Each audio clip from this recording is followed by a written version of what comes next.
is a real pleasure to introduce this session and our esteemed faculty over the next 45 minutes. Our session title is Redefining Hypertension Management with Renal Innovation. And boy, that's really true. Between our ACC meeting and all the incredible information that has been coming forth at EuroPCR 2021 this year, there's just a lot to catch up on. Our session objectives are really to understand the latest data, and I can tell you it's going to be off the press's latest data on the safety and efficacy of radiofrequency renal innovation, and including talking about some of our future studies. We're also going to learn about radiofrequency renal innovation as it relates to durability. And then finally, to really understand outcomes of renal innovation in a real world patient population that's going to be most applicable to our practices. We have a very, very esteemed faculty today with Dr. David Kandzari, who's the Chief Scientific Officer at Piedmont Healthcare, Professor Felix Mahfoud and Michael Bohm from Saarland University in Hamburg, Germany, and of course, Dr. Andrew Sharp from University of Hospital of Wales and University of Exeter. So look, it's going to be an exciting session. We're going to have a talk, time for question and answers, which I hope you'll encourage to submit to.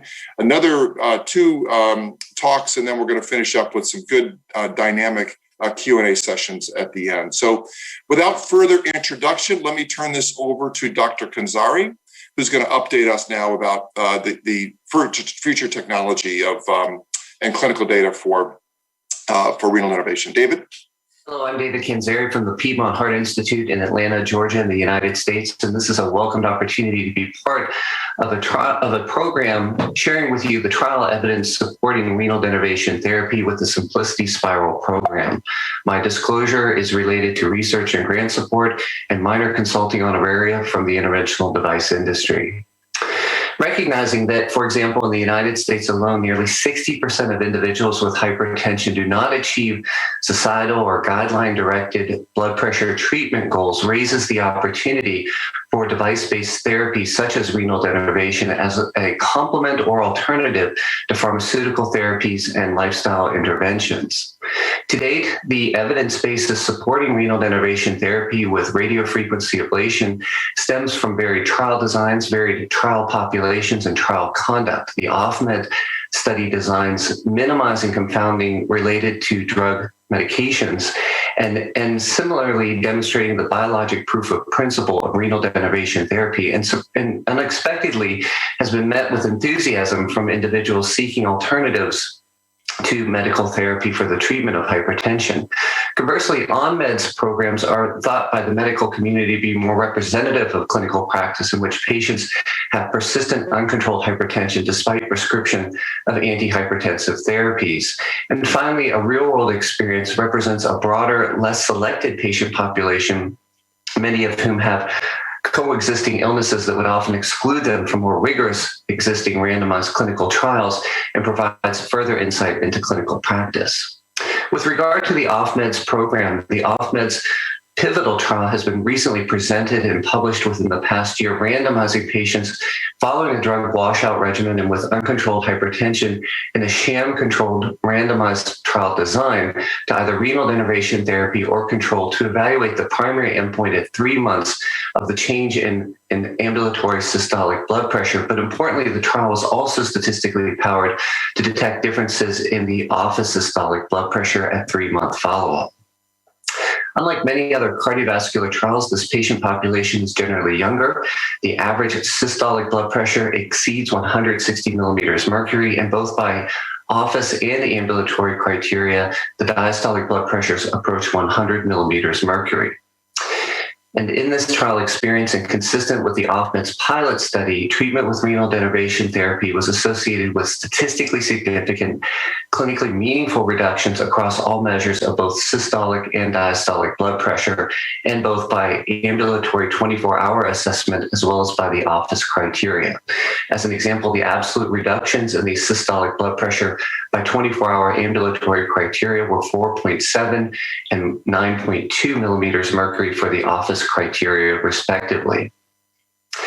What we've also observed in this experience, and consistent with all other randomized clinical trials using radiofrequency ablation in both the main renal arteries as well as the distal branches, is what we've deemed an always-on effect, which is very distinctive from that observed in the sham control group over a 24-hour period and exemplified in the right-hand panel for the sham control group. Specifically, over the 24-hour period, there's a persistent constant reduction in the blood pressure, which may have a special importance for those individuals whose blood pressure phenotype conveys a high risk of adverse outcomes associated with hypertension, such as those with early morning or nocturnal hypertension. This pattern is certainly distinctive to the limitations of pharmacokinetic peaks and troughs and dosing regimens associated with medications, and it's certainly distinctive from the issues related to patient adherence to medications as well. What we also observed in the off-meds pivotal trial is a significant difference, perhaps expectedly so, of a higher number of individuals in the sham control group just within the first 3 months, fulfilling escape criteria per protocol with reinstatement of medications needed for severe hypertension or symptoms attributed to hypertension. And indeed, a threefold higher number of individuals in the sham control group required reinstatement of the medications simply due to severe hypertension alone.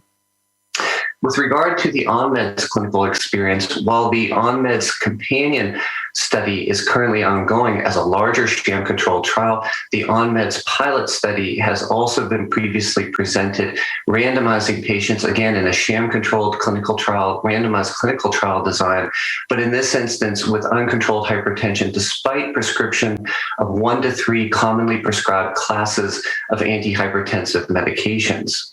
Specifically, and very similar to the off-meds experience, the ambulatory 24-hour blood pressure approached 100 millimeters mercury for the diastolic criteria and more than 150 millimeters mercury for the systolic measure. In this experience, if but anything, we observed even greater magnitudes of blood pressure reduction in the context of medical therapy. That is, renal denervation therapy was again associated with highly significant reductions in systolic and diastolic blood pressure. The 24-hour ambulatory absolute reduction in blood pressure was 9 millimeters mercury, and the office systolic blood pressure at 6-month follow-up was 9.4 millimeters mercury reduction.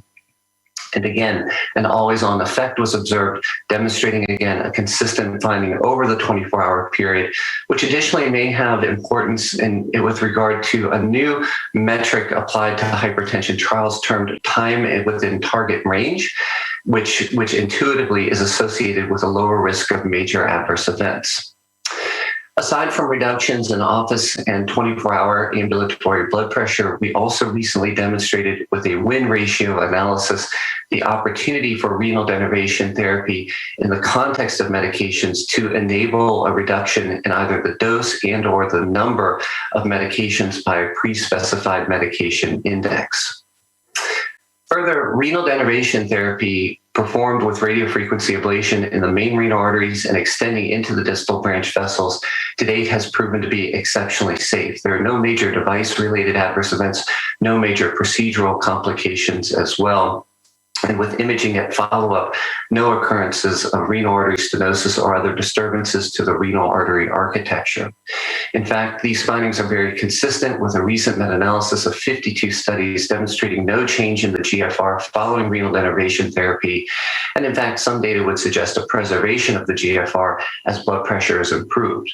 Further, the occurrence of renal artery stenosis following radiofrequency energy denervation is essentially case reportable and occurs and has been observed at an incidence that is less than that expected for historical measures for a patient population similar to those with hypertension. And specifically, no renal stent implantation has been reported in now more than 700 patients treated with the spiral technology. Aside from the existing successes with renal denervation therapy, other areas of ongoing interest include assessments of durability, efficacy at higher risk populations. As I've shared with you, the impact of medication burden, increasing focus on patient preference and patient-related outcome measures, what influence renal denervation may have positively by reducing blood pressure on clinical outcome, and perhaps predictors of treatment. It's recognized with regard to patient preference in the United States, for example, that approximately 1 in 3 individuals is non-adherent to his or her medication regimen. And this is very consistent with what we observed in the Spiral HTN on-meds clinical trial, in which patients with their knowledge of blood and urine testing for detection of their antihypertensive medications, still 40% of the patients had either partial or complete non-adherence by testing at any different time period during the course of the study.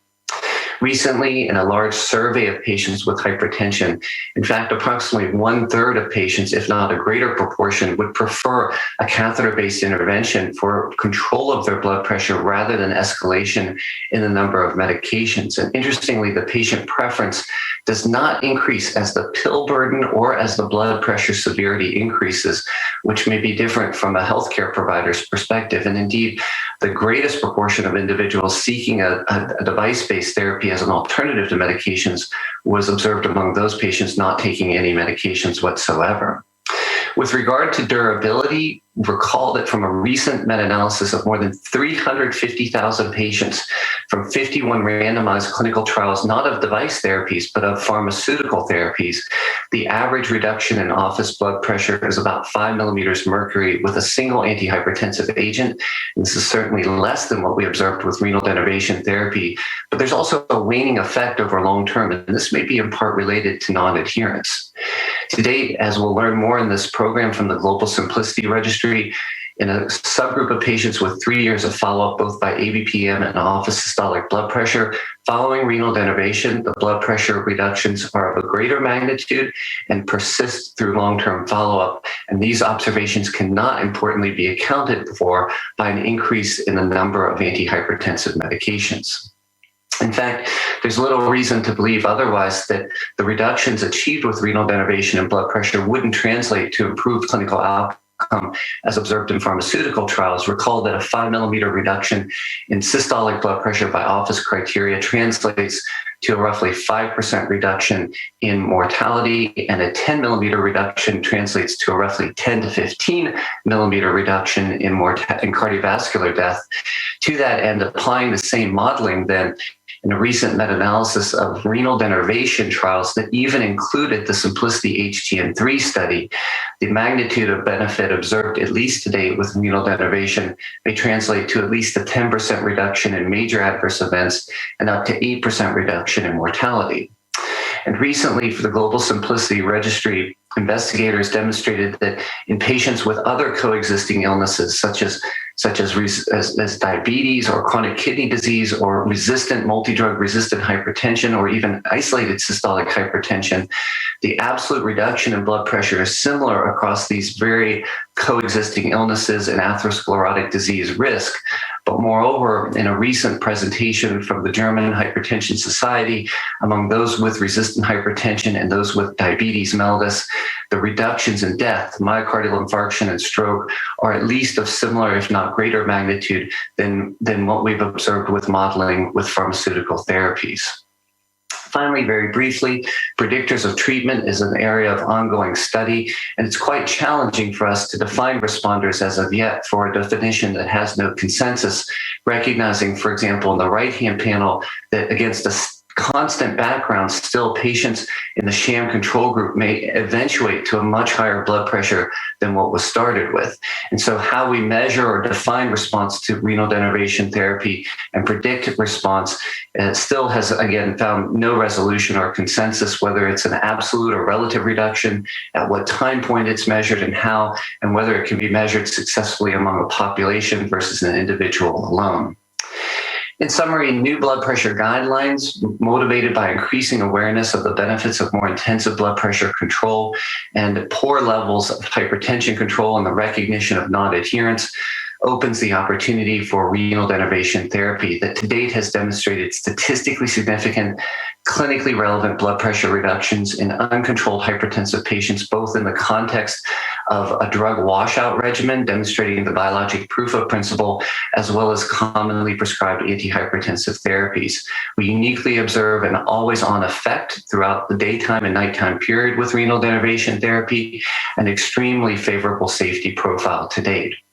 Several trials are also still underway to bring the potential of renal denervation closer to practice.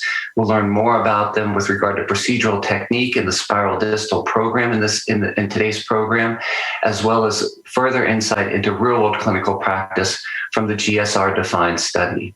Thank you. Well, David, I'll say that was an outstanding tape presentation, but I'll say that you personally, that was an outstanding presentation. Incredible amount of information there. And we have about 4 minutes or so, and I want to ask Michael, since Simplicity 3, we have been on this quest to develop solid medical evidence about the value of renal denervation. And as you look at the incredible portfolio of studies that David has been describing, from under treatment to the off med to on med, and we'll talk a little bit more later with Felix about the real world registry. What's the most compelling message that you see that will support this to clinicians out in the community? What message are we going to be giving them from this important scientific data that will add to what they're going to be able to discuss with their patients? I mean, the key message, of course, is that renal denervation works, and that this was done in a double-blind sham-controlled trial. And the sham procedure, of course, is difficult. So these, I think, are the best designed studies which have been done in the field over the years. And also, if you look at other interventional techniques, and there is a very interesting paper on the different approaches to do sham controls within the whole interventional field, including coronaries and others. So then we have to say that the best controlled data are available with renal denervation, even if you include coronaries. So Dr. Lauda has done this and put together this in the European Heart Journal. As a clinician, I think the most important message is what David has referred to, the always-on effect. The major problem in hypertension treatment is, of course, non-adherence to medication or the problems of missed doses in the medications. And as you have seen clearly that over 24 hours, there is a reduction in blood pressure, and even more so in particular at night, where there is the highest and closest association to cardiovascular risk, there is a very clear and strong association with a reduction of blood pressure. So I think that there are two messages. First, that is the quality of the data, which exceeds most of the interventional procedures we are doing every day. And the second one is that the rationale for having a reduction in outcomes is quite high, because we have also another point here, and that is the overcoming the problems of adherence. One more quick question for you before we move on is that, David, that is the most concise summary that I've seen of the impact of the reduction of blood pressure on association of clinical outcome. And I really think that the additional data that you provided is incredibly interesting. Michael, is the message of a 4 millimeter ambulatory blood pressure translated into these 10 to 20% reductions in mortality that we see extrapolated? Are those going to be important things to talk about with clinicians? Yes, sure. But it's tricky to relate it to the ABPM data. I think that is one of the reasons why we also have to look at the office blood pressure data. Yeah. And there, I think it has been published several times that this blood pressure reduction, which is about 10 millimeters of mercury, that translates into 23% reduction of MACE, and in particular in close to 30% reduction of strokes and heart failure hospitalization, which are the key endpoints which are associated with elevated blood pressure. So clinically, it's definitely relevant. And due to these problems on adherence and due to the excess mechanisms provided by excessive stimulation of the sympathetic nervous system, this might even be an underestimation. Yeah, incredible. Well, David, thank you for a real review. I'm going to have to download these slides and take a look at them detail by detail, because I think it was incredibly comprehensive. Thank you, Michael, for comments. We'll come back to you in just a second. But EuroPCR is an interventional meeting. So let's go on to Andrew right now, who's going to provide us some insight into renal denervation for the proceduralists, putting it into practice. So, Andrew, let me turn this over to you now. Hi, thank you to PCR for the invite to talk at this Renal Denervation Symposium and for the sponsors for supporting it. My name is Andrew Sharp. I'm a consultant cardiologist from the University Hospital of Wales in Cardiff and the University of Exeter. These are my conflicts of interest. So we know the story about the sympathetic nervous system now. It's one of the major drivers of hypertension and produces mainly deleterious effects on the cardiovascular system. Vasoconstriction, left ventricular hypertrophy, renal ischemia, salt retention. All of these may be good for a short-term boost, but not so good for the long term, where hypertension causes significant cardiovascular burden. Renal denervation's come a long way over the last 10 years. And this has culminated in 3 consecutive successful sham-controlled studies of RF renal denervation, published in The Lancet over the last 4 years. This success has been achieved by a re-evaluation of the equipment, a re-evaluation of our understanding of the anatomy, and an evolution of the techniques that we use in order to deliver denervation. This is the new catheter that we use now for RF denervation. It's the spiral catheter. It's different from the ones that we used in trials 7-8 years ago. It is a nitinol catheter, whereby if a wire is through it, it is straight with 4 electrodes in consecutive positions. When you pull the wire back, it springs into a circular shape that opposes some electrodes to the wall at different points within a spiral that runs along the vessel. You deliver energy over a 60-second period, and temperature impedance feedback control the energy delivery to make sure it's all safe and delivered effectively. It can be delivered in arteries between 3 and 8 millimeters, so we're able to get into smaller arteries than we used to.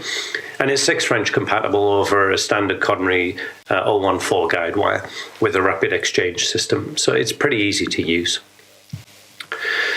So what does RF do? Well, it selectively heats perivascular adipose tissue. The near field is cooled by blood flow, and so the endothelium recovers nicely from any denervation.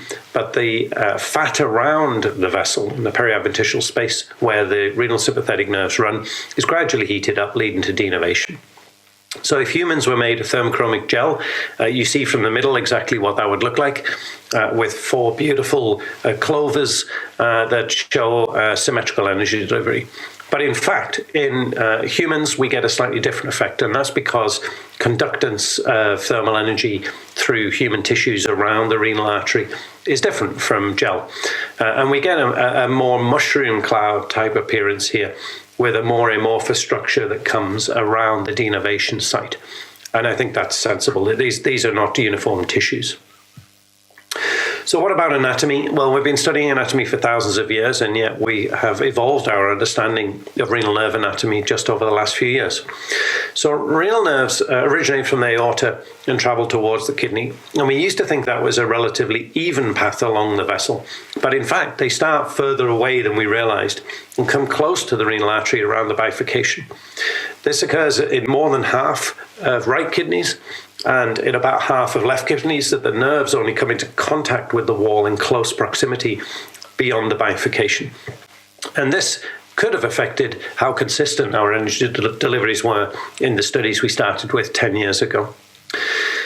The other thing we understand now is that accessory arteries are highly innervated, and they're present in about 30% of patients. And so we probably do need to get those accessory arteries, which is something we've evolved an understanding of now, and a new catheter more easily allows. So this is a paper that's been around for a little while now from Felix Mahfoud. It describes the IV technique, demonstrating that in a porcine model, if you deliver energy beyond the bifurcation and proximal to the bifurcation in the main renal artery, you get a 92% reduction in renal norepinephrine levels, as opposed to an 83 or a 71% reduction if you just do one or the other. So more energy around the bifurcation is a more effective technique in a porcine model. This just emphasizes that renal accessory nerves are important, and that we need to be able to deliver energy to those as well if possible. And we're able to do that now as long as they're 3 millimeters or more. This slide speaks to what happens with a renal energy delivery from RF. What happens is the energy travels across fat and will dissipate either when it runs out of energy or when it hits a structure that absorbs it. So veins, lymph nodes, that sort of thing. And that speaks to the importance of multiple energy deliveries along the vessel to make sure that we can get all these nerves and that the energy delivery doesn't come into contact with a heat sink, which absorbs the energy and limits the size of the denervation. It's therefore important that we don't consider denervation as single episodes, but as a three-dimensional structure occurring at multiple points along the vessel. And that's why I think a single number describing depth of energy delivery is not the best way to think of denervation. So in this model, yes, the average depth of each RF ablation was about 4 millimeters, but equally, the maximum lesion depth per lesion was out to about 7 millimeters. And this is not a diameter that we deliver, it's a volume that we deliver. And so we need to be thinking more about this amorphous structure within which renal sympathetic nerves will sit. This is a three-dimensional reconstruction of histological slices from a porcine model, just again showing that you get different shapes, different points of delivery, and therefore, as the nerves pass through those clouds, we're going to get effective denervation. But if they're outside those clouds, we won't. And so this model focuses on a more distal pattern of delivery where the nerves are much closer to the lumen and therefore much more accessible from those denervation clouds. So there's been a lot of discussion about whether the nerves can regrow after a successful ablation. Well, human sympathetic nerves are unmyelinated, which makes them a good target for ablation delivery. Peripheral motor axons have this thick-walled myelin sheath that actually protects axons and would make it more difficult to deliver energy to. But the sympathetic nerves, for whatever reason, have evolved without myelination so that we can more easily denervate them. And this is some data I presented at TCT at the end of last year, showing that if you look at a porcine model about what happens after an effective RF ablation, you get fibrotic infiltration very early on within the area where the denervation took place, within the Schwann cell architecture, obliterating the axon and filling in that space with fibrotic material. There's therefore no space for an axon to regrow within the site of a fully effective denervation. What happens then is that the cells then try and proliferate around the ablation site to try and reconstruct something, but they do it in an entirely chaotic fashion. And they aren't able to produce a functioning axon. And even if they would be connecting to a downstream nerve that has lost its ability to conduct any electrical signals because it's atrophied, and therefore it's a non-functioning nerve downstream. So I think we're fairly confident that this isn't going to recur. But these are animal models, so what happens in humans?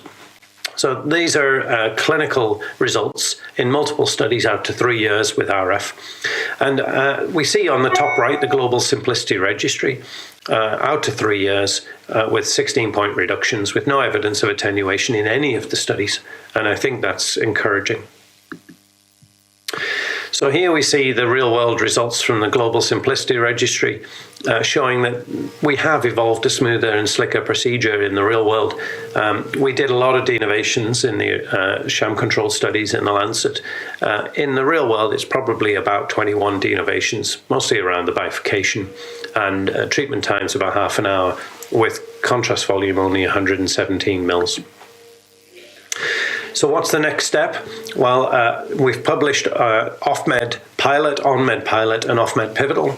On-med is ongoing as a larger study, and we've more recently started the spiral distal study, which tries to deploy some of our understanding of what we need to do in order to achieve an effective denervation in a more efficient manner.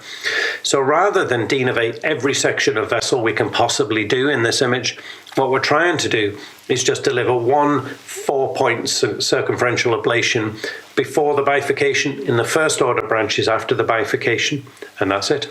So we will deliver to accessory arteries if they're present as well.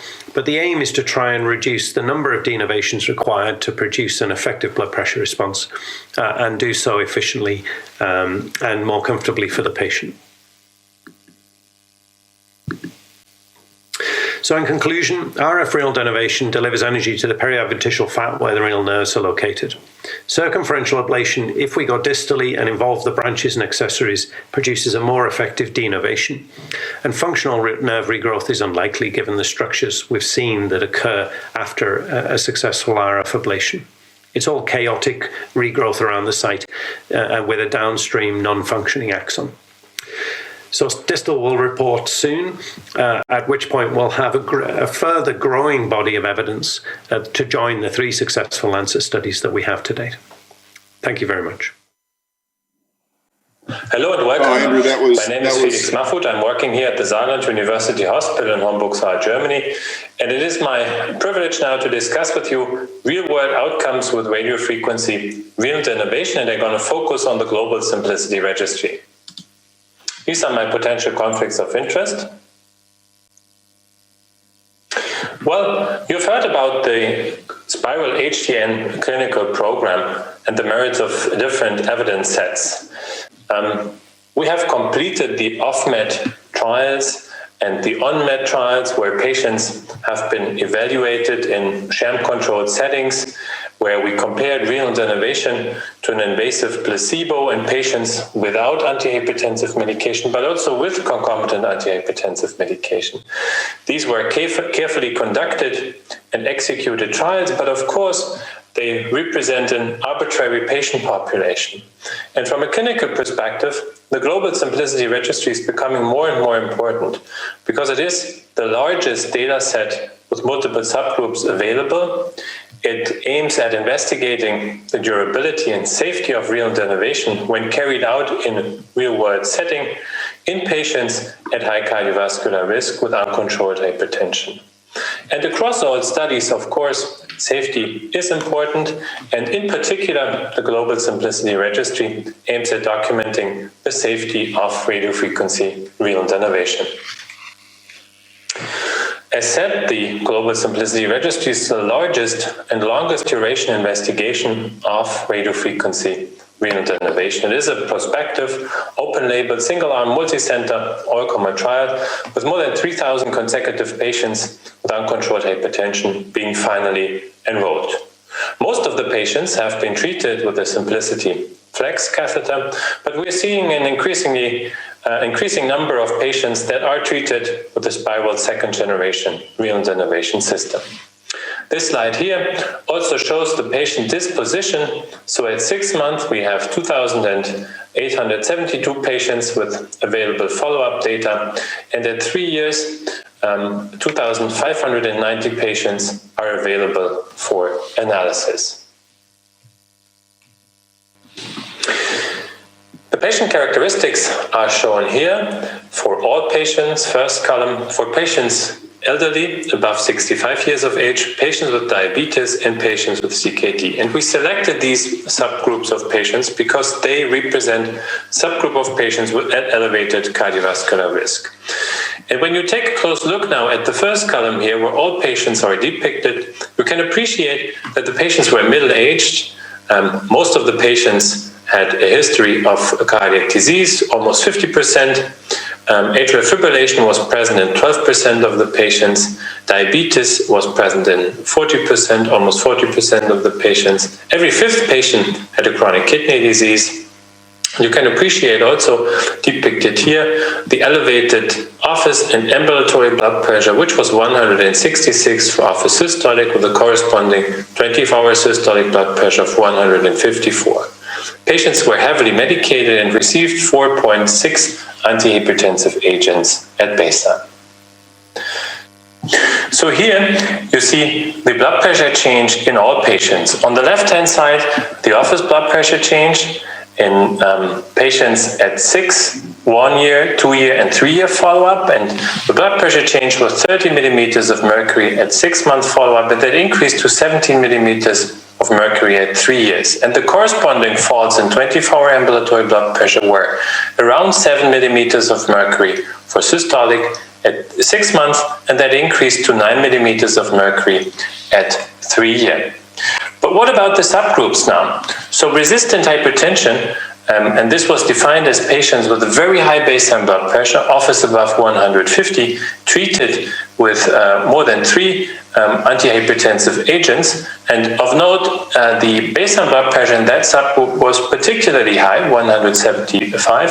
And in that cohort, we do see larger falls in blood pressure at 6-month follow-up, somewhere around 20 millimeters of mercury, that increased to 23 millimeters of mercury. And then when you look into patients with diabetes and CKD, the blood pressure falls were quite consistent across all follow-up time points and across these 2 subgroups. And the same was observed for patients with isolated systolic hypertension, slightly smaller reductions in blood pressure at 6-month follow-up, but then this increased also to 60 millimeters of mercury at 3 years. Most of the patients in the elderly cohort had isolated systolic hypertension, so that is a kind of duplicate and extension to the isolated systolic hypertension cohort. Also in these elderly patients, we observed significant falls in blood pressure, and the same was seen in patients with atrial fibrillation at 6 months to 3 years, significant reductions in office systolic blood pressure observed. When you summarize these observations, probably in one slide, you can see that irrespective of the subgroup that we looked at, elderly patients, patients with atrial fibrillation, patients at high cardiovascular risk according to the ASCVD risk score, patients with diabetes, and patients with resistant or severe hypertension, there were significant office and 24-hour blood pressure reductions seen as early as 6 months, and they sustained throughout 3 years of follow-up in all subgroups. We also looked into the number of antihypertensive agents prescribed and the fall in blood pressure, and there was no significant difference when you compare the group of patients that received 1 or 2 antihypertensive medications, 3, 4, or 5. You can appreciate here on that slide, indeed, in all subgroups, there were significant reductions in blood pressure, and that there was no significant trend of a larger fall in blood pressure in any of these cohorts. Well, of course, clinically, we aim at blood pressure control in these patients. This is an important slide here because it shows the office systolic blood pressure distribution at baseline. Indeed, 13% of the patients at baseline had a blood pressure that was below 140, and throughout 3 years of follow-up, we were able to increase that number to 39. So by threefold was the increase in the percentage of patients with a blood pressure below 140 over 3 years. This was not related to an increase in medication. Indeed, there was a numerically reduction in antihypertensive medication prescribed, clinically probably not meaningful, 4.56, that decreased to 4.39, but reassuring that indeed the blood pressure reductions observed in this study were not related to an increase, but a decrease in medication burden. Clinical events and renal function were within the expected range for hypertensive patients. Again, these patients are at high cardiovascular risk already at baseline, and no long-term safety concerns following the renal denervation procedure have been observed. Of note, and this is a major concern, of course, regarding vascular safety. I'm referring here to a meta-analysis that was recently published in EuroIntervention, where all studies were investigated and included, finally comprised 5,000 and almost 800 subjects with 10,000 patient years of follow-up, and only 26 patients with renal artery stenosis were detected, so less than 1% was the rate of renal artery stenosis occurring post-renal denervation. So indeed, very, very low numbers observed in real-world setting. This is a registry, and one of the caveats that you have to keep in mind with registries is that there is no control group, of course, but you can use historical data, and this is something that we did in this analysis. So we leveraged recent 3-year outcome data from the GSR to estimate clinical event reduction, and we calculated a model 3-year event rate using average change in office systolic blood pressure versus a baseline, and we applied corresponding relative risk from published meta regression studies.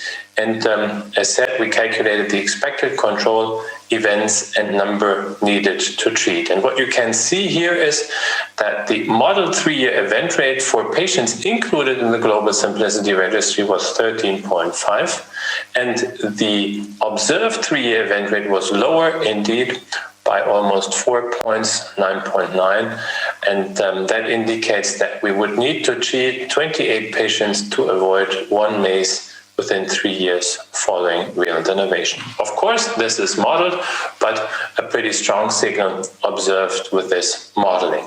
What's next? We're increasing the global, we're continuing and we're increasing, we're upgrading the Global Simplicity Registry to a registry that is called GSR Define. And here we'll have finally more than 75 sites that will enroll. So it adds to 210 existing sites in 43 countries. An additional 2,000 patients will be enrolled, so we're ending up with 5,000 patients, and we will continue to follow up these patients for 5 years, again, to assess safety and durability. So in conclusion, ladies and gentlemen, the GSR showed clinically meaningful and statistically significant blood pressure reductions that sustained throughout 3 years post-procedure. These reductions were similar and were similar in all high-risk subgroups, particularly in patients with diabetes, CKD, resistant hypertension, isolated systolic hypertension, and atrial fibrillation. Renal denervation decreased blood pressure regardless of baseline medication without increasing medication burden over time. GSR continues to show the safety, the excellent safety profile of the Simplicity renal denervation system, with very low numbers of vascular safety events, and the calculated absolute risk reduction in MACE is up to 5% within 3 years of treatment based on the applied model. And as said, GSR provides an unparalleled real-world data with the largest renal denervation set of more than 2,900 patients enrolled up to date. More to come. Important observations, I guess, that will inform recommendations for clinical practice. And with that, I thank you very much for your attention. Wow, two absolutely fabulous talks. Andrew giving us some very, very clear insight. I think the clearest insight I've seen so far into the mechanism of benefit of renal denervation with radiofrequency. And then, Felix, I got to keep congratulating you for the Global Simplicity Registry. You learn so much for these. Let me ask Michael a question here. As a clinical trialist and somebody who's really studied all the randomized sham controls, can you make the transition for us from scientists to clinicians about the value of real-world data in deciding which patients might be suitable for renal denervation? How do we make that transition? I think when we started the GSR, it came to our knowledge that it was a very fashionable procedure in Germany, at least. I think the majority of patients at that point of time came from Germany. So we have a broader population. So the criticism not only in hypertension and in particular heart failure is that the inclusion criteria of clinical trials are very, very special. So there are many people excluded. It's a very rigorous design, which is good in order to prove the biological plausibility. However, when we now extend it to a broad population, we see whether this is also applicable and goes into same direction when everybody on every corner in every hospital is doing the procedure. And I think that has very nicely been shown by GSR, that the procedure is applicable to the real world because it was done in the registry by radiologists, interventional cardiologists, by people who started, by people who just got a very sparse proctoring. And so there is a very large similarity of the data, and I think that is quite reassuring that this is a broadly applicable method in the future. Concerning the outcome data, it is interesting to discuss whether this is enough. But I think this, to show that there is a reduction of endpoints, does this really substitute for an outcome trial? So this will create a lot of discussion in the public, and I think the criticism of all these interventional techniques coming from conservative fields of medicine might be, we have to show it.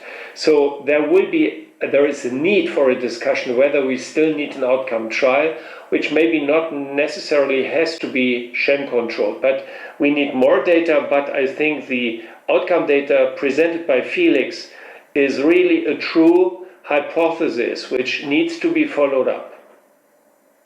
Yeah, listen, thank you for those comments. Look, we're out of time. I don't know how we're out of time, but we're out of time. David, Andrew, Felix, absolutely spectacular talks. Michael, great comments. There's just a lot more to do. Next time, I think we have to get an hour and a half session, not 45 minutes. But I want to thank everybody for coming. Incredible discussion, incredible talks, and thanks for everybody for attending.